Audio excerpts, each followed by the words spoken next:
Agora eu queria que vocês sentassem olhando para a tela, tá? Porque a história quero contar uma história para vocês.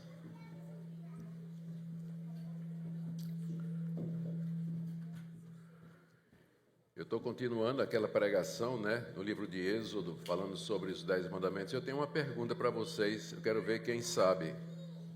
Todos preparados para a pergunta? Quantos são os 10 mandamentos? 10, é isso aí. Olha, que turma esperta, viu? Olha, vou contar a história desse menino aí de camisa azul, tá vendo aí? Ele morava numa fazenda com o pai e sempre gostava de brincar debaixo de uma árvore. Vocês estão vendo lá? Chamava os amigos e brincava.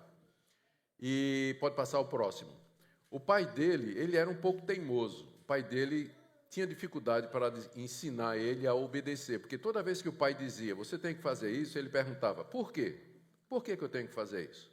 Então ele ficava questionando e o pai dizia, olha, tem horas que você tem que obedecer, mesmo que você não entenda.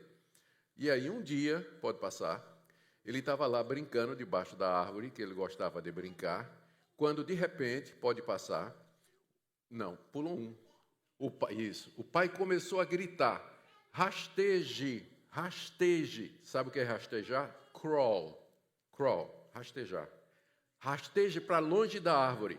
Ele não entendeu porque é que o pai estava dizendo isso, mas lembrou que ele tinha que obedecer. Aí ele se deitou ali e começou a rastejar para longe da árvore. E depois ele olhou para trás, ele viu a razão porque o pai tinha dito. Tinha uma cobra venenosa enroscada nos galhos da árvore. Então, pode passar o próximo. Ele ficou muito feliz que ele obedeceu sem perguntar o motivo. Por que é que eu estou contando essa história, crianças? Porque Deus nos deu muitos mandamentos. Nem sempre nós entendemos a razão desses mandamentos, mas a gente obedece porque a gente confia que Deus é fiel, justo e bom. Amém? Agora eu queria que vocês ficassem quietinhos que a gente vai orar, tá bom? Nosso Deus, obrigado pelas tuas leis, obrigado pelos mandamentos. Nem sempre a gente entende a razão, mas nós confiamos que o Senhor é fiel, justo, bom e que o Senhor nada faz errado. Por isso nós obedecemos, mesmo sem entender, sabendo que é para o nosso bem. Muito obrigado pelas crianças, fala ao coração delas e nos abençoa agora na exposição da tua palavra, em nome de Jesus. Amém. Muito bem, criançada, pode sentar. Como sempre, nós pedimos que os pais mantenham seus filhos quietos, dentro do possível. Eu sei que é um daqueles mandamentos que a gente... Não pergunte por quê, só obedeça como um menino. Mantenha seu filho quieto. Se por acaso você não conseguir, porque é difícil para a criança ficar nesse ambiente durante muito tempo quietinho, né? Nós temos o Crying Room, que fica aqui do lado de fora. Você pode sair com o seu filho. E lá tem um lugar onde você pode ficar com ele um tempinho. Obrigado, André. Até que ele se acalme. Livro de Êxodo, capítulo 22. Nós vamos continuar a exposição da palavra de Deus. Nós vamos do verso 16 em diante.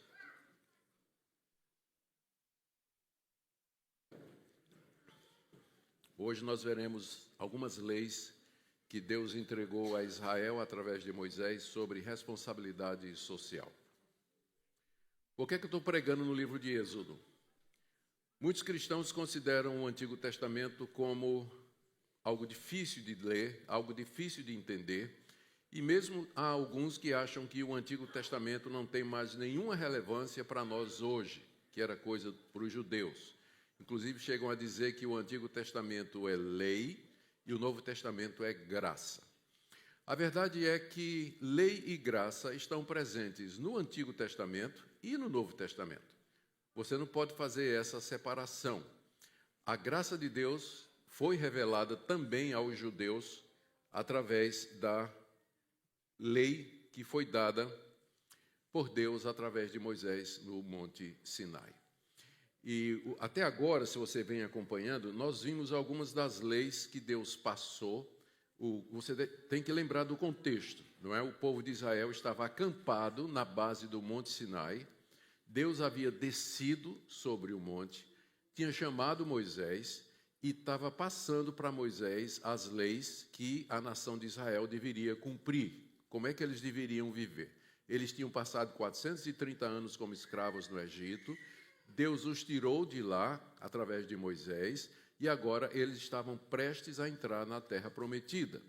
Então, eles precisavam de orientação sobre como haveriam de viver. Israel era uma teocracia, isso aqui é muito importante. Eles eram uma nação, eles eram um povo, eles tinham chefes, iam ter um território. Então, Deus está passando a Constituição, por assim dizer. Está passando a Constituição de Israel. Isso aqui é muito importante porque algumas dessas leis, elas não têm aplicação para nós como igreja, porque nós não somos uma nação. Nós não temos um território geográfico, nós não temos um exército, nós não temos uma propriedade mundial. Nós somos um povo espiritual espalhado pelo mundo todo. Então, algumas dessas leis precisam ser aplicadas com cuidado, mas todas elas têm um princípio fundamental. E se você prestar atenção, todas elas são a aplicação de algum dos 10 mandamentos. Então, o que nós temos aqui é Moisés, Deus, através de Moisés, aplicando os 10 mandamentos à vida do israelita, como é que ele deveria viver.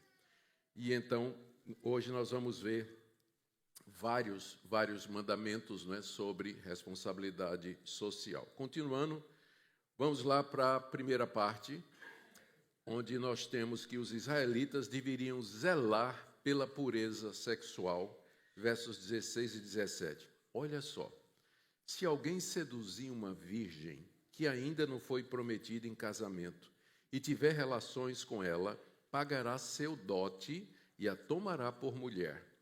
Se o pai dela definitivamente não quiser dar-lhe a moça em casamento, aquele que a seduziu pagará em dinheiro conforme o dote das virgens. Vamos entender o que está acontecendo aqui. No Antigo Oriente, os casamentos eram arranjados. Era arranjado entre os pais. Uma moça prometida a um rapaz, ela era considerada como casada com ele, ainda que eles não tivessem tido relações. Ela era prometida e, portanto, era considerada como se fosse casada. E havia o costume do homem pagar um dote ao pai da moça. Alguma coisa ele dava quando ele casava com a filha dele. E, aparentemente, esse valor era estabelecido, a gente não sabe esse valor, mas tinha um dote fixo, um valor fixo mínimo que deveria ser pago pelo noivo na hora que ele ia casar, que podia ser em bens, animais, terras, escravos, etc. O texto aqui trata da seguinte situação: um homem seduz e engana uma virgem, uma moça, que ainda não havia sido prometida em casamento. Ela então consente e e os dois se deitam e têm relações sexuais, e isso se tornou conhecido em todo Israel. Ou seja, que o rapaz e a moça, que não estava prometida, tiveram relações. Havia duas alternativas aqui. Primeiro, o homem pagava o dote das virgens e casava com a moça, ou então o pai da moça dizia: eu não vou dar minha filha em casamento a você. Ele tinha que pagar, ainda assim, o dote das virgens, mas não levava a moça.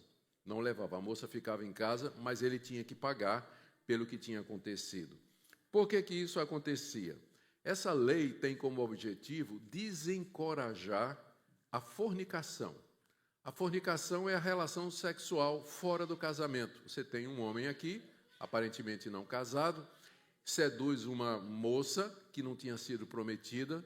É como dois jovens que resolvem ter relações sexuais, viver juntos e acham que isso tudo está muito legal. Em Israel, você tinha que casar. E se você não quiser casar, e pagar um dote. E se não quisesse casar, pagava um dote da mesma forma. Tudo isso era para desencorajar a fornicação, que é o nome que a Bíblia dá para a relação sexual entre duas pessoas solteiras fora do casamento. Fora do casamento. Então, o israelita ele deveria zelar pela pureza sexual. O certo em Israel era casar-se e ter relações. Deus instituiu o casamento exatamente para isso e devia ser respeitado. Essa lei, ela protege o casamento, ela protege a família e desencoraja essa imoralidade que havia nos povos pagãos, lá na terra onde eles haveriam de morar. Segundo ponto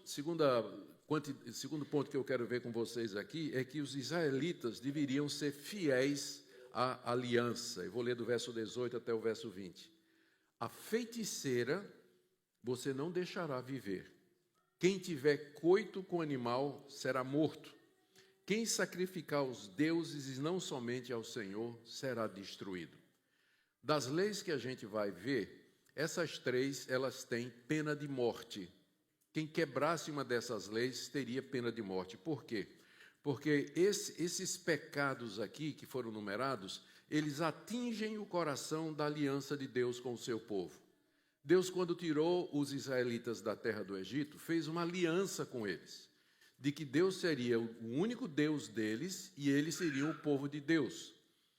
E esse mandamento, essa aliança, começava com 2 mandamentos. Primeiro mandamento, não terás outros deuses diante de mim. Segundo mandamento, não farás para ti imagem de escultura. Então, esses 3 mandamentos, esses 3 pecados numerados aqui, eles eram uma quebra flagrante desses 2 mandamentos que dizia que Deus era o único Deus e que os israelitas deveriam adorar a Ele. Primeiro, a prática do ocultismo, no verso 18. A feiticeira você não deixará viver. Aqui eles deveriam aplicar pena de morte a toda mulher que praticasse feitiçaria, bruxaria, ocultismo, invocação de mortos, leitura da mão, horóscopo, astrologia, tudo que fosse ocultismo era proibido em Israel e punido com a pena de morte. Por alguma razão, eram mais as mulheres que faziam esse tipo de coisa. Praticavam a feitiçaria, querer manipular. A essência da feitiçaria é você querer manipular os poderes ocultos através de poções, de encantamentos ou de algumas práticas. E isso é uma afronta direta a Deus, porque somente Deus tem todo o poder. Somente Deus deve ser buscado e consultado quando nós precisamos e nós temos alguma necessidade. Então, a feitiçaria era punida com a morte, porque quebrava a aliança bem no coração. O segundo pecado aqui é o que a gente chama de bestialismo. Uma pessoa, um ser humano, ter relações com animais. Isso era uma prática comum no Antigo Oriente entre as nações onde os israelitas haveriam de morar. Lá os cananeus, amorreus, amonitas, todo esse povo, eles tinham cultos, eles tinham deuses que geralmente eram representados por animais. Cavalos, vacas, por exemplo, Dagon era o deus peixe dos fenícios. Então, geralmente, animais eram colocados como deuses e o culto a esses deuses envolvia relações sexuais com animais.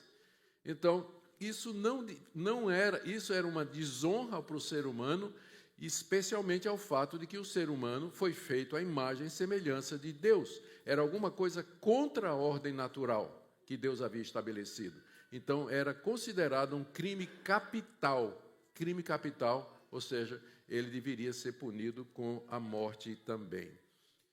E o terceiro pecado aqui, está no verso 20, quem sacrificar os deuses e não somente ao Senhor será destruído. Primeiro mandamento, não terás outros deuses. Segundo mandamento, não farás para ti imagens e não as adorarás. Aqui está dito que quem cultuasse outros deuses, no hebraico está dizendo, seja anátema. Anátema quer dizer separado para a destruição. Por isso, aqui a tradução diz que essa pessoa será destruída. Ela se tornou como um anátema, alguma coisa dedicada e separada para a destruição e deveria sofrer essa pena. Por que esse rigor todo? Porque a nação de Israel tinha passado 430 anos no meio desse paganismo, onde tudo isso era comum. Deus tirou aquele povo para ele. E aquele povo precisava ser diferente dos demais povos. Deus ia dar para eles uma terra que estava já habitada por povos que durante 5 séculos de existência haviam virado as costas para Deus, praticando idolatria, bestialismo, imoralidade, todo tipo de coisa que ofendia a Deus. Então, Israel era um povo diferente, distinto. Essas leis separavam a nação de Israel de todas as demais leis. Nós somos os descendentes de Israel. Nós somos os herdeiros de Abraão, Isaque e Jacó. Nós somos o Israel espiritual. Então, da mesma forma, a nossa aliança com Deus em Cristo Jesus implica em um comportamento, uma maneira de culto e de serviço a Deus que nos torna diferente das outras pessoas. Nós somos um povo diferente. Quando a igreja começa a querer parecer com o mundo, ela está ferindo esse ponto essencial aqui. Nós somos diferentes, nós somos distintos, nós somos tirados do mundo por Deus, mediante o sacrifício do seu Filho, para ser um povo exclusivo dele. A nossa ética é diferente, a nossa prática comercial e financeira é diferente, o nosso namoro é diferente, o nosso casamento é diferente. Nós somos distintos porque nós somos um povo de Deus. Deus nos chamou para si. Vamos para o terceiro ponto, que os israelitas deveriam ter compaixão para com os estrangeiros e os pobres que havia entre eles. Deixa eu fazer aqui algumas observações. Quando Israel saiu do Egito, muitos egípcios e escravos de outras nações saíram com eles. Às vezes a gente pensa que a multidão que saiu lá do Egito era só de israelitas. Não é não. Os israelitas saíram e junto com os israelitas saíram alguns egípcios que haviam se convertido a Deus e reconheciam que Israel era um povo diferente, e escravos de outras nações. O Egito era a maior potência daquela época e ele tinha escravos não somente dos israelitas, mas de outros povos também. Quando a porteira abriu, e eles saíram lá do Egito, então muitos desses povos estrangeiros que moravam no Egito vieram com a nação de Israel. Como resultado, no meio do povo de Israel, tinha estrangeiros, imigrantes e muitos pobres que tinham morrido lá na terra do Egito, debaixo dos feitores, debaixo da escravidão. Então você tinha muitas viúvas e tinha muitos pobres lá no meio da nação de Israel. E aí, como é que os israelitas deveriam tratar o imigrante, o estrangeiro, o pobre que estava no meio dele? É o que nós temos aqui. E aqui nós vamos ver que são 2 mandamentos. O primeiro mandamento, não matarás. Aliás, o mandamento aqui é o mandamento não matarás. Isso aqui é uma exposição desse mandamento. Eu quero ler para vocês a partir do verso 21. Não maltrate o estrangeiro, nem o oprima, porque vocês foram estrangeiros na terra do Egito. Não maltratem as viúvas nem os órfãos. Se de algum modo os maltratarem e eles clamarem a mim, eu lhes ouvirei o clamor, e a minha ira se acenderá, e eu matarei vocês à espada. As suas mulheres ficarão viúvas, e seus filhos ficarão órfãos. Ou seja, os israelitas deveriam tratar os estrangeiros, os imigrantes, as viúvas e os pobres com caridade, misericórdia e atenção. Por quê? Porque eles foram escravos, estrangeiros e imigrantes na terra do Egito. E Deus os tirou de lá, Deus os libertou.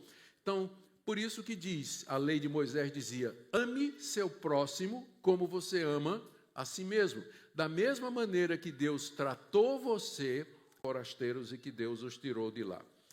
Sobre as viúvas, a situação naquela época era muito diferente, porque o homem era o único provedor do lar. A mulher cuidava da casa e o homem trabalhava para sustentar o lar. Hoje é diferente, a mulher trabalha também, ela contribui para o sustento da sua família, mas o princípio permanece. Há mulheres que dependem ou dependiam somente do marido, marido morreu, elas estão sozinhas no mundo, não tem ninguém, cabe à igreja, cabe à comunidade ajudar naquilo que é necessário. Então, o israelita não devia oprimir os órfãos e as viúvas, se aproveitar da situação, colocar como escravo e assim por diante. Por quê? Porque eles haveriam de clamar a Deus, e Deus diz aqui, iria derramar sua ira sobre a nação de Israel. Deus iria mandar a espada, a guerra, e aí os israelitas teriam muitas viúvas e órfãos. Deus ameaçando aqui com guerra os israelitas se eles tratassem mal os órfãos, as viúvas e os pobres. A gente, às vezes, nós reagimos na igreja um pouco contrário a qualquer coisa que fale de boa obra, de cuidar dos pobres e das viúvas, por conta dos excessos da teologia da libertação, da missão integral na sua versão mais radical, que enfatiza tanto essa questão de cuidar dos pobres e dos necessitados, que esquece o Evangelho. Esquece o Evangelho. Nós temos que fazer as duas coisas. Nós temos que nos manter fiéis, pregar a palavra de Deus, mas não podemos esquecer os necessitados, os pobres, as viúvas e os órfãos que estão no nosso meio. Começando em casa e, se possível, atendendo os de fora também.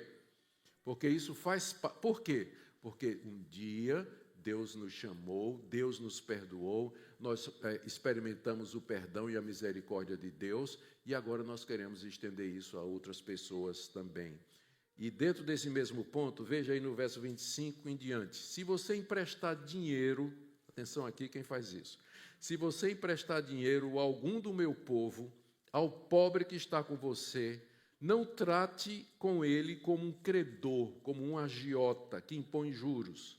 Se você pegar o manto do seu próximo como penhor, devolva antes do pôr do sol, porque é com ele que se cobre, é a roupa do seu corpo. Em que ele se deitaria?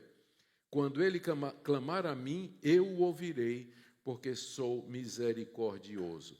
Essa lei aqui é muito interessante. Às vezes o pobre estava numa situação difícil, ele ia pedir dinheiro emprestado. Quem não sabe o que é isso, não é? Vai pedir dinheiro emprestado. Se um pobre pedisse dinheiro emprestado, o israelita deveria emprestar. Mas não podia ser como os agiotas, não podia cobrar juros do pobre. Devia ter compaixão e devia ter misericórdia. Se vai emprestar, empresta, mas não como um agiota, alguém que vai ganhar dinheiro com isso, com a pobreza do próprio povo de Deus.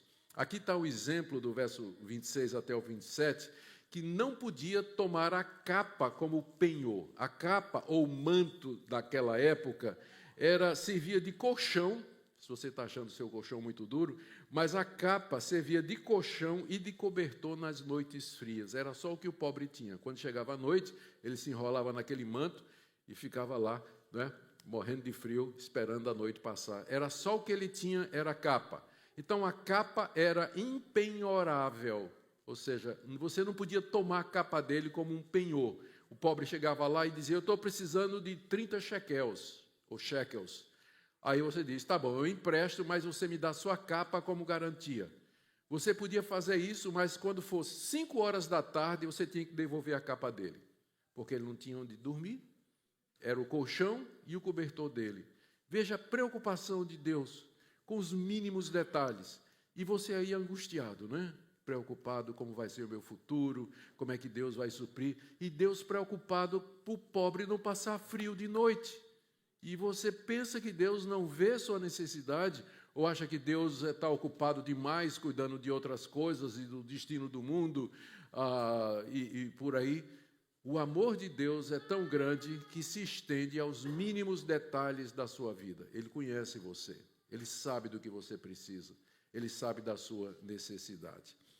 Diz aqui que se o israelita não devolvesse a capa do pobre no final da tarde, o pobre clamaria a Deus e Deus viria tomar vingança do credor incompassivo, não é? Aquele que foi perdoado, recebeu muito, mas não estendeu misericórdia àqueles que Deus colocou na sua vida. Vamos para o quarto ponto aqui, estamos caminhando já para... nunca acreditem quando eu digo isso, né? Caminhando para o final, né? Vamos lá. Os israelitas deveriam ser santos no relacionamento com Deus e no seu culto. Capítulo 22, de 28 a 31. Diz assim, não blasfeme contra Deus, nem amaldiçoe uma autoridade do seu povo. Não demore em trazer ofertas do melhor das suas colheitas e das suas vinhas. entregue-me o primogênito dos seus filhos. Olha aqui. Entregue-me o primogênito dos seus filhos. Faça o mesmo com suas vacas, com ovelhas. Somente deixe que a cria fique 7 dias com a mãe, mas no 8º dia você entregará para mim. Vocês serão homens consagrados a mim, portanto, não comam carne de animais dilacerados no campo, joguem essa carne aos cães. Isso aqui são leis relacionadas com o culto a Deus. São leis relacionadas com o culto a Deus. O culto era central na vida do israelita. Ele deveria cultuar a Deus, ele deveria sempre adorar o Senhor, e isso aqui não havia questionamento na nação de Israel, porque, como eu disse, era uma teocracia. Essa importância do culto a Deus trazia algumas implicações. A primeira delas é: não jogue praga contra Deus. Verso 22, 28. Não blasfeme contra Deus. O que é blasfemar contra Deus? É jogar uma praga em cima de Deus. É amaldiçoar a Deus. É questionar a Deus. É irar-se com Deus e blasfemar o nome dele. Insultar a Deus. Adjetivar Deus com adjetivos obscenos. Geralmente, a tentação para você fazer isso é quando as coisas não acontecem do jeito que você queria. Que você orou, você pediu a Deus alguma coisa, não aconteceu, na verdade a situação se tornou pior. E você então xinga Deus, amaldiçoa Deus, roga uma praga em cima de Deus. Então, isso era alguma coisa que o israelita não podia fazer. Por quê? Porque ele deveria confiar na providência de Deus, que mesmo que ele não entendesse, lembra da ilustração que eu fiz para as crianças, mesmo que ele não entendesse, ele deveria obedecer e se sujeitar, porque no final era para o bem dele, mesmo que ele não entendesse. Então, não amaldiçoe a Deus quando as coisas não saem do jeito que você quer. Não amaldiçoe a Deus. Segundo, e eu gosto desse, também não jogue praga na autoridade do seu povo. Isso aqui é ótimo, né? Leiam, meditem, gravem isso aí, ponha lá na geladeira, né? Está escrito aí no final do verso 28, nem amaldiçoe uma autoridade do seu povo. O que é que Moisés tem em mente?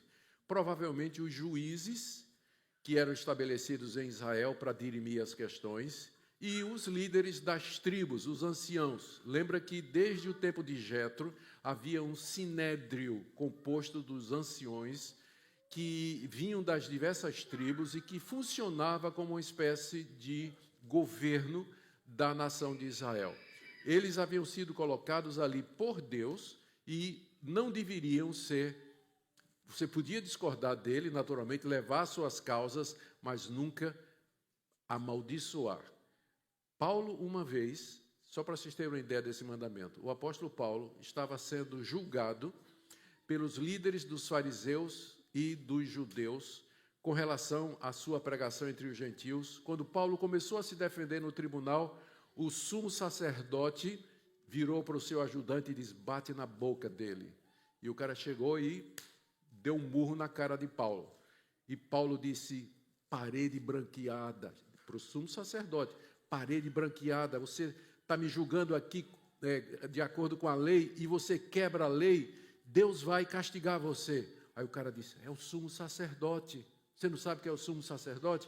Aí Paulo disse: perdão, irmãos, eu não sabia, porque está escrito. E aí Paulo cita isso aqui: não falarás mal de uma autoridade do seu povo.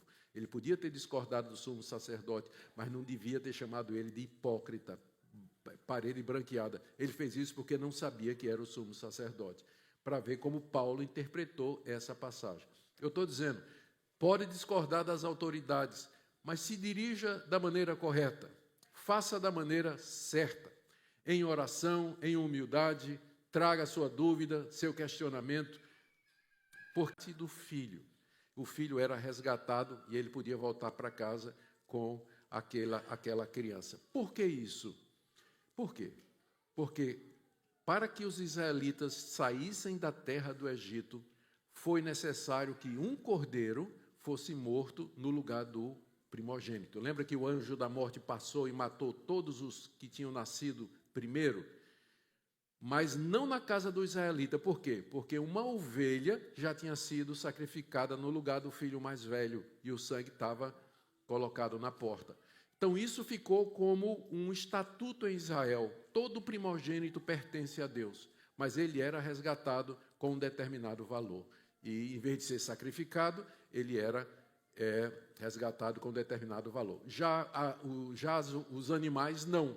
O primeiro bezerrinho, a primeira ovelha que nascesse, era levada e era sacrificada ao Senhor, porque era primogênito, lembrava a saída lá do Egito. Gente, isso aqui tudo mostra como Deus governava sobre tudo e sobre todos, e como o culto, ele abrangia toda a vida do israelita. Ele era realmente um povo diante de Deus, que vivia em aliança com Deus, e tudo girava em torno da pessoa de Deus. Inclusive essas coisas aqui. Tem um último mandamento aqui, dessa parte, que diz assim: vocês serão homens, verso 31, vocês serão homens consagrados a mim. Quando diz homens aqui, pessoas. Vocês serão um povo consagrado para mim. Eu tirei vocês da terra do Egito. Vocês são diferentes. Vocês têm que estar comigo. Portanto, olha só o detalhe. Não comam carne de animal dilacerado no campo. Você já se perguntou por quê? Por que era proibido o israelita comer? Achou um bezerro que tinha sido atacado por uma onça. A onça comeu só uma perna, deixou o bezerro inteiro lá. E você encontrou o bezerro, carne boa, picanha de primeira, maminha para fazer um churrasco com a família. Ele devia pegar aquele animal e jogar para os cachorros. Por quê? Porque o animal, quando ele morreu, o sangue estava dentro dele. E ao israelita era proibido comer carne com sangue. Para que ele comesse carne, ele tinha que degolar o animal, derramar o sangue do bicho todinho para fora, e só então ele podia comer. O animal dilacerado, ele morreu com o sangue dentro. Então aquela carne estava misturada com sangue e o israelita não poderia comer. E aí então mostra o zelo de Deus, né? Aqui eu pensei em colocar, isso aqui é o 10º mandamento. O 10º mandamento diz assim: não cobiçarás. E você está lá, aquela carne de charque, né? Linda ali, lá no meio do campo, você tem desejo de comer carne, mas você lembra do que Deus disse: você não vai comer nada que tenha sangue. E então você entregava aquilo ali aos cães. Era uma prova de que ele tinha Deus em primeiro lugar e que ele amava a Deus. Claro, a questão do sangue no Novo Testamento é resolvida quando Cristo diz que todos os alimentos são puros. E merece uma pregação exclusiva sobre isso em outro tempo, ou então no momento de perguntas e respostas que a gente vai ter no final da escola dominical. Mas todos esses mandamentos era para dizer: vocês são um povo consagrado para mim, vivam para mim no dia a dia, no culto que vocês prestam a mim. Agora, de verdade, não. Tem 11 minutos ainda, tá? Os israelitas deveriam praticar justiça e misericórdia. Capítulo 23, de 1 a 5. Olha a base disso aqui. Nosso Deus é justo e misericordioso, e Ele manifestava a sua justiça e a sua misericórdia através de 2 mandamentos. Primeiro, não dê falso testemunho, e o segundo, não mate. Veja como isso aqui são aplicações desses mandamentos. Eu vou ler aqui do verso 23, de 1 a 5. Não espalhe notícias falsas. Vocês pensam que fake news é coisa nova? Não espalhe notícia falsa. E não entre em acordo com o ímpio para ser testemunha maldosa. Não siga a multidão para fazer o mal, e num processo não deponha com a maioria para torcer a justiça. Né? Ou seja, a voz do povo é a voz de Deus, coisa nenhuma. Né? Às vezes a maioria está errada. Né? Não siga a maioria para fazer o mal. Não deponha com a maioria para torcer a justiça. Não seja parcial com o pobre, nem mesmo com os pobres na sua demanda. E esse aqui, quem é capaz de fazer esse aqui? Se você encontrar desgarrado o boi ou jumento do seu inimigo, leve sem falta de volta para ele. O que é que você faria se você encontrasse o jumento do seu inimigo perdido no campo? Não é? Se você o vir prostrado debaixo da sua carga, o jumento daquele que odeia você, não o abandone, mas ajude o dono a erguer o animal. Essas leis aqui, elas refletem o caráter misericordioso de Deus. Se você encontrar o cavalo do seu inimigo perdido no campo, em vez de dizer, toma, olha aí, ó, Deus, juízo de Deus, você fez o que não devia contra mim, agora essa é minha vingança, eu estou lá em cima, você lá embaixo, isso tem sabor de mel. Em vez de você fazer esse tipo de coisa, você tem que pegar lá o bicho e chegar na casa do seu inimigo, bater na porta e dizer, desculpa, esse jumentinho é seu? Ele estava perdido aqui e eu trouxe para você. Gente, se os crentes fossem assim, né, rapaz, o mundo seria diferente, não seria? Perdão, misericórdia, reconciliação. Mesma coisa se você encontrar o jumento do seu inimigo debaixo da carga. Botaram uma carga muito pesada e o bicho arriou, né? Você levanta aquele jumento, você tira a carga e ajuda, leva de volta para o seu inimigo. Por quê? Porque está escrito que Deus disse, vocês eram escravos, vocês eram sofredores, estrangeiros na terra do Egito. Eu tirei vocês de lá. Você então deve refletir o meu caráter justo, verdadeiro e bom em todas as coisas. Muito bem. Agora, por último mesmo, é verdade. Esse bilhete é verdadeiro. Os juízes de Israel deveriam ser justos e verdadeiros. 23, de 6 a 9. Você pergunta, por que eu fui até aqui? É porque a partir do verso 10 vai entrar as festas de Israel. Já é outro assunto, são aquelas 3 festas especiais com significado teológico que a gente vai começar a ver. Mas aqui, olha, os deveres dos juízes, e aqui eu quero que você pense num determinado país e em determinados juízes, tá bom? Que eu não vou dizer o nome. Vamos lá, verso 6. Não perverta o direito do pobre que vem até você com a sua causa. Está falando para os juízes. Fique longe da falsa acusação. Não mate o inocente e o justo, porque não justificarei o ímpio. Não aceite suborno, porque o suborno cega até o perspicaz e perverte as palavras dos justos. Não oprima o estrangeiro, vocês sabem o que é ser estrangeiro, pois foram estrangeiros na terra do Egito. Aqui estão os deveres dos juízes, que foram instituídos em Israel por Moisés, segundo Deus havia determinado. Eles eram considerados como instrumentos de Deus para estabelecer a justiça. E, como tal, os juízes deveriam obedecer ao 6º mandamento, não mate, e ao 9º mandamento, não dê falso testemunho.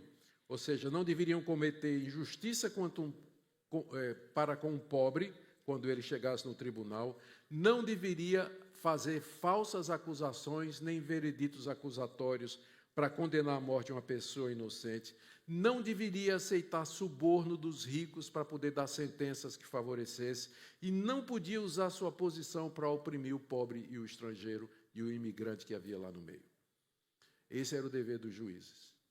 Como eu disse, Israel era uma teocracia, ela tinha governo, tinha juízes, tinha um território, tinha um povo, e esse povo deveria saber viver, e eles viviam de acordo com a lei de Deus. Nós não somos mais um país, como Israel era, mas os princípios permanecem aqui.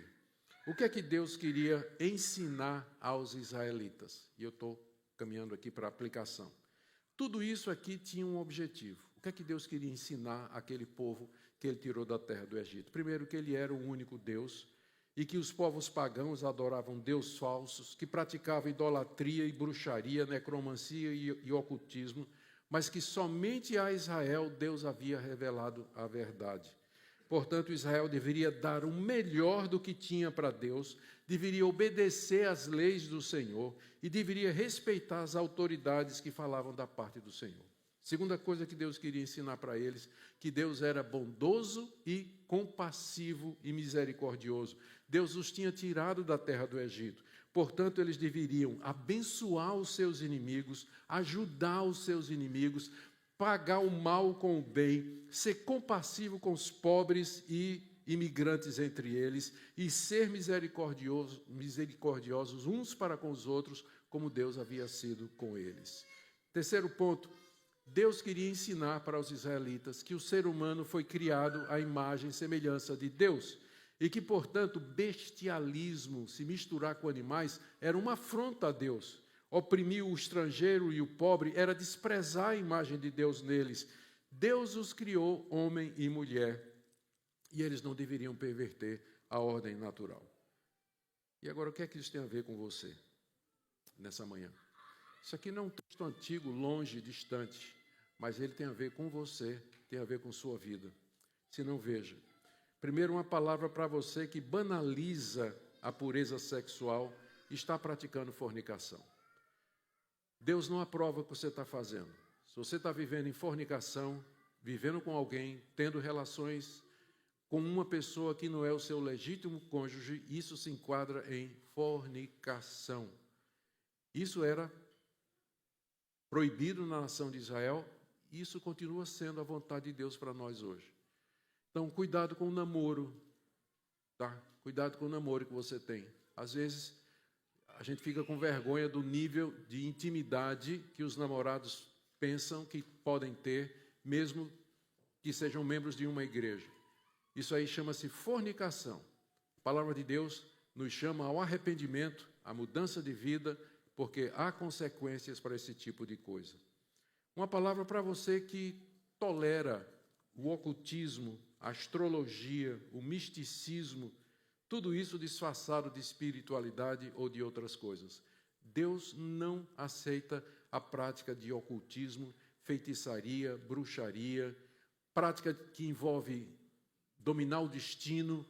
Há um só Deus e é o único poder verdadeiro, e Ele somente deve ser buscado. Se você está em angústia, se você está passando por necessidade, recorra a esse Deus mediante Jesus Cristo e a Ele somente. Não busque esses poderes estranhos ou essas manipulações da natureza, como às vezes acontece. Tem crente que lê horóscopo.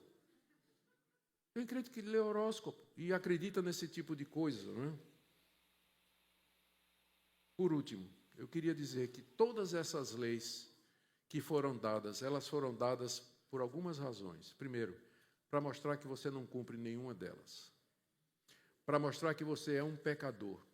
Para mostrar que se Deus for julgar você, de acordo com isso que eu acabei de ler aqui, você está condenado ao inferno. A justa ira de Deus, porque quebrou todos esses mandamentos. Tudo isso que eu li aqui são expressões dos 10 mandamentos. Não ter outros deuses, não adulterar, não dar falso testemunho, não matar. Está tudo aqui. Essas coisas foram dadas para dizer para você, Deus vê a sua vida, sabe o que é que você está fazendo. Ele enviou seu Filho, Jesus Cristo, que cumpriu isso aqui. É o único homem que já existiu, que cumpriu perfeitamente a lei de Deus. Na cruz do Calvário, ele se ofereceu como primogênito de Deus em nosso lugar, nos resgatou, pagou o resgate pela nossa vida, para que você pudesse agora viver uma vida santa, reta, diferente dos outros povos. Em linhas gerais, essa é a história da redenção, essa é a razão por que esse livro existe, e essa é a razão por que essas leis existem. Se você se considera já salvo, perdoado, transformado, viva de acordo com esses princípios. Você é um povo diferente dos demais povos. Você é um povo que pertence a Deus. Você faz parte desse povo. Então, há espaço para arrependimento, mudança de vida, transformação e busca de perdão e reconciliação com esse Deus. Amém? Amém. Amém. Nós vamos ficar em pé. Eu creio que nós vamos cantar, não é isso, Alex? Depois nós vamos orar e encerrar o culto.